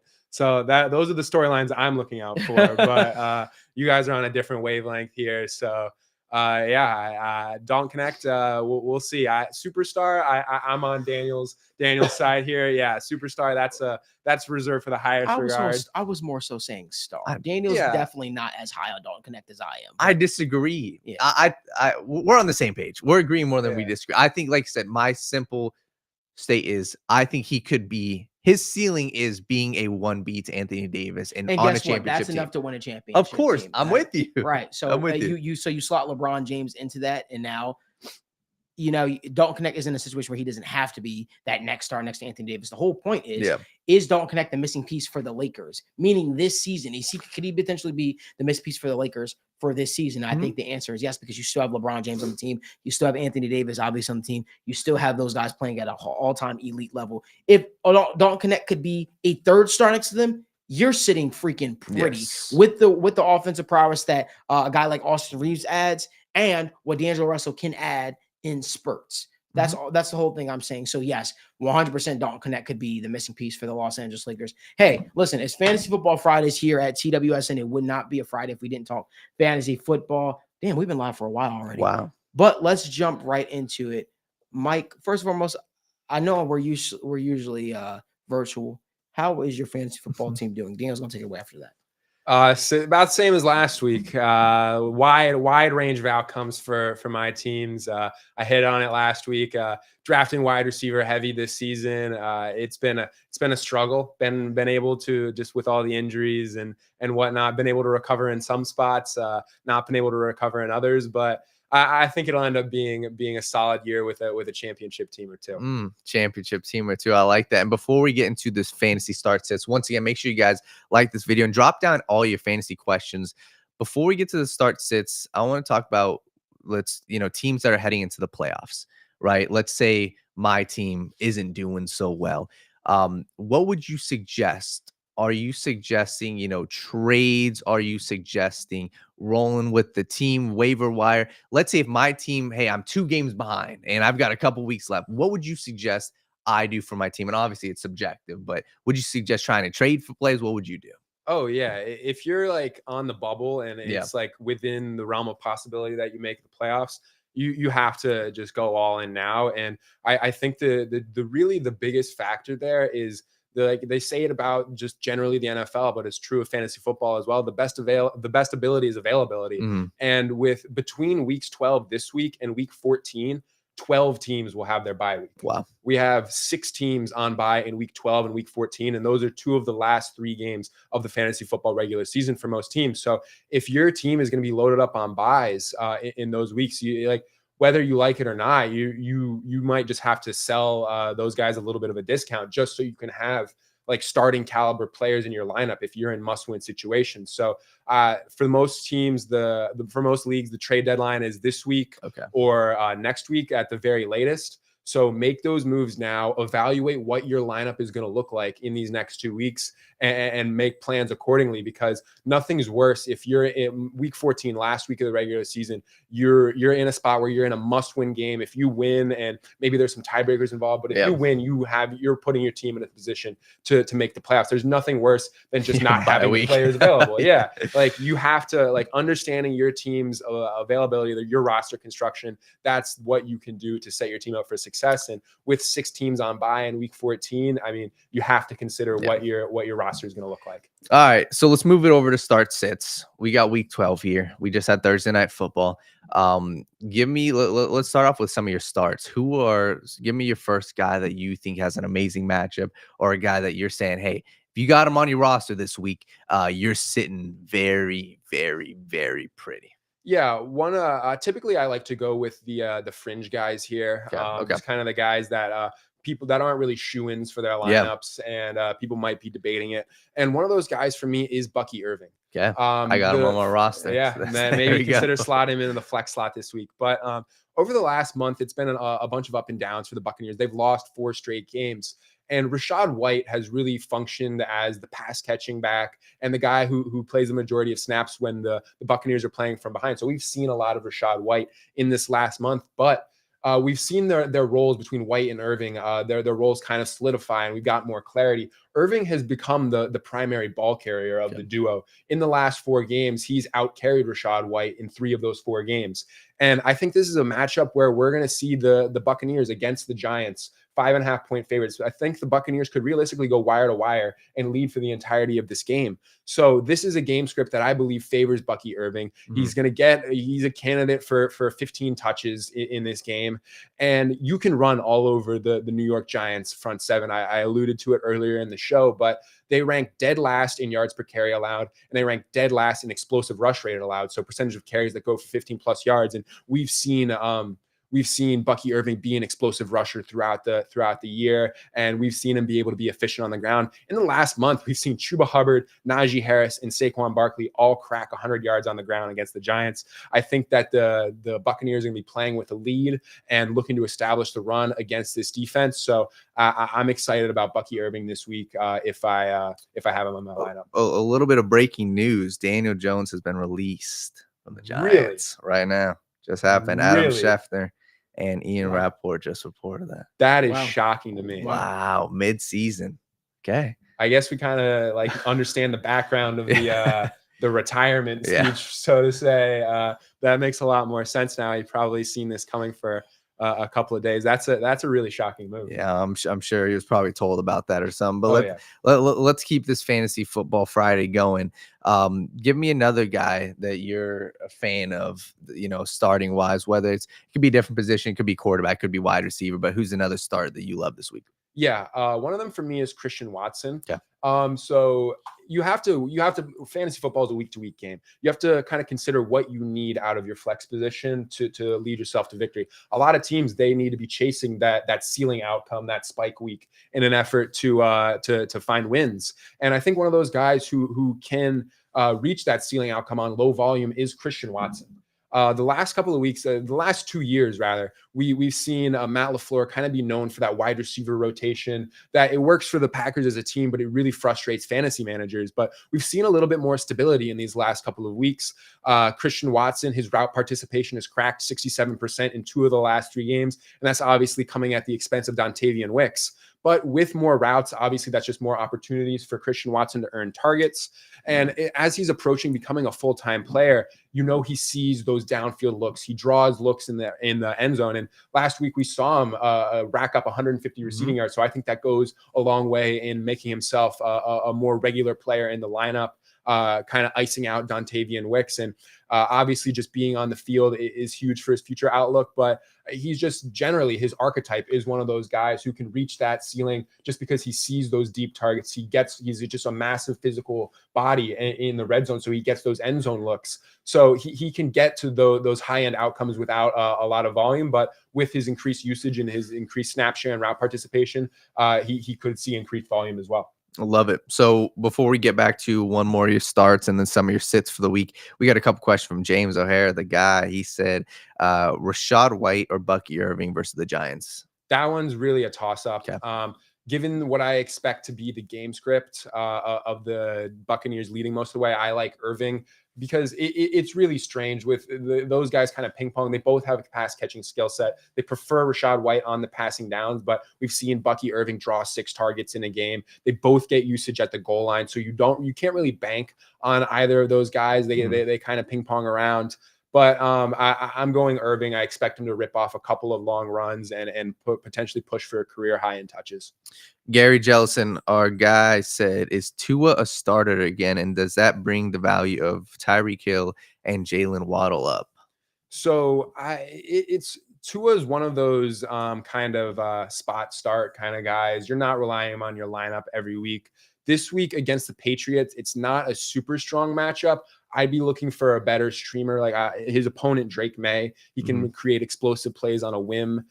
He's averaging over 40 rushing yards per game. He's used at the goal line as a rusher. So I'd be chasing if it's not a consistent starter that you have, I'd be looking for a rushing quarterback. Or I doubt Justin Herbert's on waivers at this point in many leagues anymore, but he's got a phenomenal matchup with the Ravens. So I really wouldn't like rolling with Tua this week against the Patriots. In terms of Hill and Waddle, yes, his presence in the lineup is absolutely massive for them. I know we've seen some struggles from Waddle recently, and that's a whole nother conversation. But obviously, Tua's presence in the lineup is a boost for Hill and Waddle. I'm pretty high on what Tyreek Hill can do this week, but I'll touch on that in the betting portion of the show. So we'll save that for a little bit later. I love that. And we got one more or 2 more questions. I'm pretty sure this is Brian Robinson or Austin Eckler this week from James O'Hare. Okay. Yeah, so that's another one that is really heavily driven by game script. I mean, everyone who's an NFL fan kind of knows Austin Eckler, the more pass catching type. Brian Robinson, the ground and pound, not really playing on third downs. Against the Cowboys, this is a Brian Robinson game. The worst rushing defense in the NFL, with Cooper Rush under center, just a really struggling offense. Just one to attack with defensive streamers as well. So yeah, this is a Brian Robinson type of game. In this matchup, you can expect him to push for 20 carries potentially. Love it. And then one last question from Swiss 94 or 54 said Anthony Richardson or Geno Smith, 2 quarterbacks. So I'm a sucker for chasing ceiling. If you haven't kind of been able to tell based on what I've been saying here, we saw what the kind of outcome last week. From what fantasy managers were hoping when they drafted Anthony Richardson back in August, completing 67% of his passes, 300 total yards on the ground, 3 total touchdowns, 2 of which came on the ground. So I'm the guy who's going to chase ceiling, even though it's really, really volatile with Anthony Richardson. But I mean, this is also a solid matchup for Richardson. It's the only game with a total over 50 points on the slate. You know what the Lions offense can do. So I expect Richardson to be pushing the ball downfield and scrambling at a really high rate in an effort to create explosive plays that keep the Colts in this game. And another really encouraging sign from Richardson last week, he had 10 designed runs. That's the most of any quarterback in a single game this season. So Shane Steichen understands for this offense to find success, he's got to get the ball into Anthony Richards' hands as a rusher. And we know that they're going to be looking to push the ball on offense to keep up with the Lions. So I think this is a solid matchup, and just fundamentally, Anthony Richardson's the kind of quarterback that I prefer to play. We'll touch on a little more of him on our betting segment as well. Give me some. Let's go to your sits of the week. Let's go to two guys. If you got two that you're not a fan of, right? Whether it's matchups, whether it's guys that you're just trying to avoid. Who are the two players that you'd avoid this week? Yeah, one of those guys in that streaming quarterback range, kind of like the spot start area, is Matthew Stafford. Since the return of Puka Nacua and Cooper Kupp, he's had 10 touchdowns in the last 4 games, 8 of which have come in 2 of those games. But so the Rams offense is really turning around. They're starting to find production through the air, and they're passing at a really high rate. But I think that this could be a matchup where they start to slow down. It's a marquee matchup. I believe it's the Sunday night matchup, Rams, Eagles. The Eagles' new look secondary is really, really coming together. Cooper DeJean, Quinyon Mitchell, 2 rookies who have been playing just out of their minds in recent weeks, quite frankly. They've held their opponents to less than 200 passing yards in 3 straight games. And the Eagles haven't allowed a 250-yard passer since week 4. So this is just early in the year before they started to come together. And last year, this was a secondary to attack in fantasy football with your quarterbacks and your wide receivers. But at this point, they are a high-end defense, a high-end secondary overall. I believe that they are leading the league in yards allowed per game, just total rushing and passing. So yeah, this is not a defense that you want to take lightly. And with Matthew Stafford not really being that weekly starter type, this is not a matchup where I'd feel comfortable with him. All right, so one last one besides, because I'm with you with that, and I think that's one we'll definitely touch on a little bit. The Eagles' defense has been absurd. You look at Quinyon Mitchell has been literally what are they calling him? Some island, and it's like their defensive line dominant. So I'm with you. Is there any other players that you're avoiding this week? Yeah, so this one's a little bit more out there. You can't sit them, but don't be shocked if you're disappointed. And for me, that's Derrick Henry. The Chargers run defense has been incredibly stout this season. They have been very, very good against the run. We saw Chase Brown have some success last week against them in fantasy. I believe he nearly reached 19 PPR points, but the guys who have found success against the Chargers this season have done so through the air. The Chargers defense has allowed 15 PPR points to only 3 running backs this season. And 2 of the 3, Chase Brown, the second one slipping my mind right now, but 2 of the 3, at least 10 of those 15 points have come through receiving work. So the only running back to eclipse 10 points from rushing production alone, so touchdowns and yards, has been James Conner this season. He rushed for, I think, 107 yards against the Chargers, but they've only allowed 2 rushing touchdowns to running backs this season. So this has been a really, really tough defense to get the running game going. There's a world where Derrick Henry just falls in the end zone and he gets you to 80 yards on the ground and 14 points because of that touchdown. So, but I really don't think that this is one of those games where Derrick Henry runs buck wild for 150 yards and 2 scores. And he's really not going to get there through the air. He needs to crack 100 yards and find the end zone for him to have a big day in fantasy. And I really think this is more setting up to be a day with 70 yards on the ground, 80 yards on the ground. And if he falls in the end zone, he gets there, but it's still even like 14, 15 points. That's not really what you're looking for out of Derrick Henry. So I would temper expectations with Derrick Henry this week, but still, like, unless you're in a 4-man league, you're starting this guy. Yeah, no, for sure. All right, we can move over to betting. If you guys could do us a huge favor, give this video a like, subscribe to the channel, turn on post notifications so you guys never miss when we go live or upload content. I feel like Daniel's like leading the charge today. I'm not used to this. It's kind of strange. He we can move over to betting. Oh, well, I just no. Ready to we could talk about fantasy football a little longer. No, it's all good. Fantasy football Fridays here at TWSN definitely do not disappoint. I want to get some of my favorite bets today. I guess I'm going to rattle off just a few for you guys. As always, you guys can subscribe to the TWSN Patreon. We'll have all our plays up there. We have picks that come out each and every single day. I'll give one UFC prop for this card. Be mindful, the card starts extremely early. So if you're not that big of a UFC fan, you probably won't be watching this card. If you are a huge UFC fan, remember it starts at like 6 a.m. So best I think earlier. well, the main card starts at 6 a.m. Oh, yeah. Carlos Ulberg, KO, TKO against Volkan Oezdemir is a prop that I like and is sitting at plus 150. I favor Carlos Ulberg in this fight. I think he's more technical. I think that this is a fight that if he wins, he'll probably be fighting someone within the top 3 after. Hell, he might even be able to jump and get a championship fight. His name has already been mentioned in championship cycles. But you can scan that QR code and get the rest of our UFC plays. As far as today, the Celtics take on the Washington Wizards. Got a few plays for that game that I like. Jason Tatum over 28.5 points. But here's a prop that people are a little sleeping on. Jordan Poole, his last 2 games, has scored 26 and 31 against the Boston Celtics. I don't know what we did. I don't know if him and Jason and Tatum have beef. I don't know if someone on the Celtics, took a girl that he was interested in, but he always seems to show up against the Boston Celtics, at least the last 2 games. And his points total is sitting at 18.5. It's a prop that I like. If you even want to sprinkle the 25 points, which he's hit the last 2 games, is sitting at plus 240. Vegas definitely has this line a little bit too low for a guy in Jordan Poole that has always showed up against the Boston Celtics. I like PJ Washington today against the Denver Nuggets. No Aaron Gordon still in the picture. 15 points at plus 140, 8 rebounds at plus 150. 2 props that I absolutely love. If you want more of the plays, subscribe to the TWSN Patreon. Daniel, the floor is yours.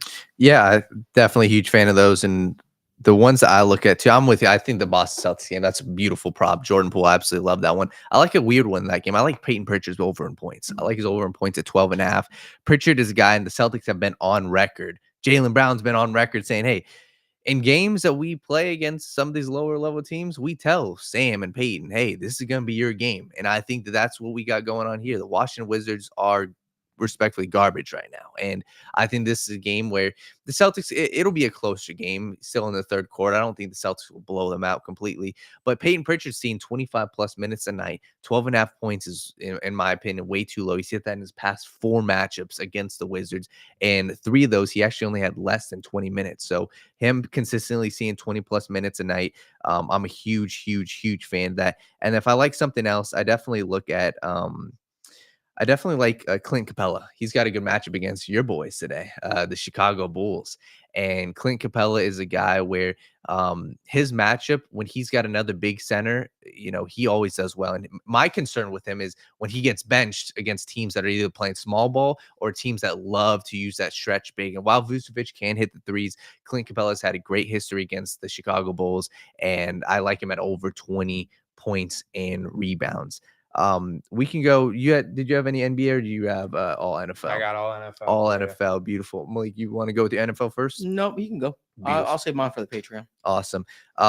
Mike, how about you start us off? NFL. Yeah. What do you like? I got 3 plays for NFL so far this Sunday. Typically, personally, I like to get gritty and bet a lot of unders, but I've got 3 overs this week. First is Josh Downs over 4.5 receptions facing off the Detroit Lions. I kind of already talked about it with Anthony Richardson, expecting them to. Anthony Richardson hasn't attempted 35 passes in a game yet this season. I think that's very much within the realm of possibility for them this week. But the Detroit Lions allowing the most targets, receptions, and yards to slot receivers this season. Josh Downs runs 85% of his routes out of the slot. So he's their go-to guy, their number 1 target earner. I really like Josh Downs to rack up receptions against the slot funnel. Detroit Lions defense this week. My next one, Bucky Irving, longest rush over 14.5 yards. I hit on it when I was talking about him as a start. Should expect him to see a push for 12 carries or so this week. And against the New York Giants defense that leads the league in explosive rush rate allowed, they're just allowing teams to rip off 15-yard runs at will over 5 yards per carry. This is the defense to attack with a prop like this. And my final one is Tyreek Hill, longest reception over 23.5 yards.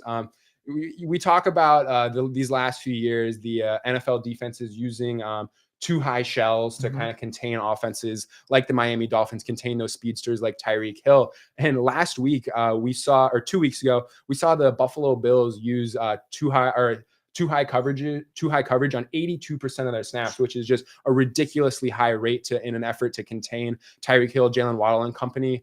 But the New England Patriots, they don't do that. They'll stick with their single high looks throughout the game. They're consistently floating around 50% to 60%. The last time when they played the Dolphins, I believe it was week 8, they were sitting at 53%.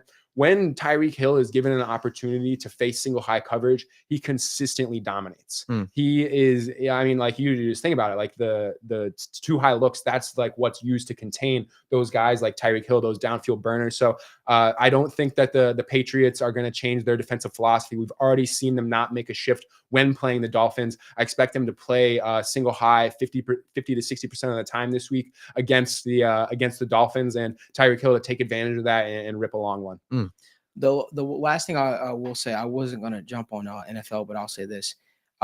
If Brandon Allen is the starter for the Niners, like it's predicted to be, he has a tendency to overwork the running back. And I think in large part is because he doesn't trust his eyes and he kind of just goes to the check down quite often. This is a big game for Christian McCaffrey, I believe. Christian McCaffrey, anytime touchdown is a play that I like, sitting at -140, but Christian McCaffrey over on his receptions at 4.5 is a play that I like. I think Christian McCaffrey will be the leading receiver for the Niners this game with Brandon Allen at quarterback. Listen, we want to thank you guys so much for tuning in to another episode of the Sit Down Morning Show with Malik Wright.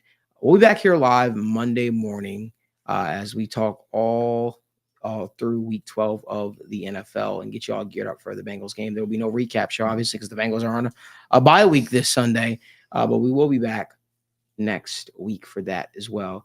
I want to thank you guys for waking up, talking sports, having the conversation. Thank Mike for joining us live in studio for the first time, man. Of course. And behalf of TWSN, obviously the entire crew, I want to wish you a happy birthday to you, brother. Hopefully this wasn't too boring way to spend it so far. Wouldn't want to be anywhere else. Man, I appreciate that, man. We appreciate having you on. But make sure you guys give this video a like, subscribe to the channel. Follow Mike O'Hara on X if you're not following him as well.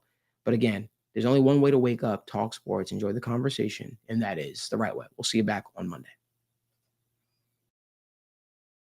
So kick that, relax the TW.